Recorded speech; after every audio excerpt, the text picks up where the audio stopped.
Welcome back to Beginner's Breadboards, my electronics learning journey. Today we're looking at an automatic night light powered with a 9-volt battery. So the circuit we've built here uses a 9-volt battery, and the part that makes it automatic is the light dependent resistor that we're using here. This light dependent resistor, when it is bright and it detects light, it has a 10K resistance, but in the dark that goes to 1 mega ohm resistance, which helps move it to the LEDs. So what happens here is we're also using two transistors, which are NPN transistors.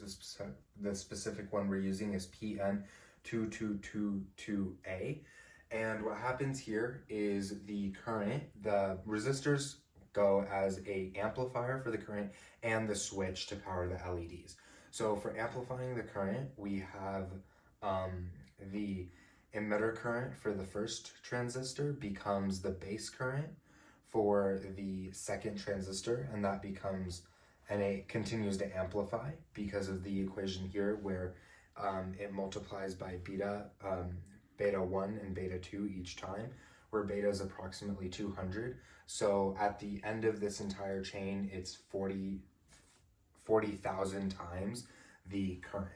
So what happens here is when it's light outside, there will be only 10 kilo ohms of resistance here, and the current will just go through here.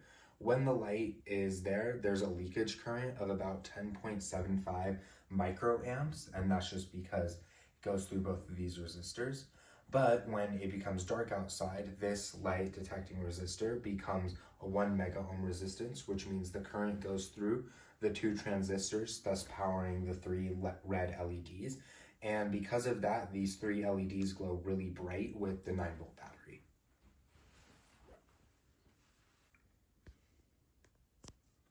So here's our setup here on the breadboard. We have the light dependent resistor right here, the photoresistor. We also have the 470 kilo ohm resistor.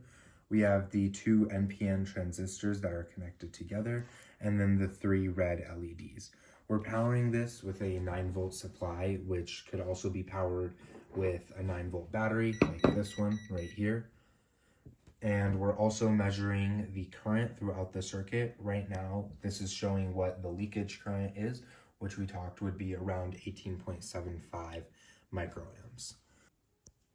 Now you can see that as we're covering the light-dependent resistor, the milliamps here are growing really big. That's because of the multiplier, so we're about 30 to 32 milliamps. And we also see that the LEDs are glowing really brightly.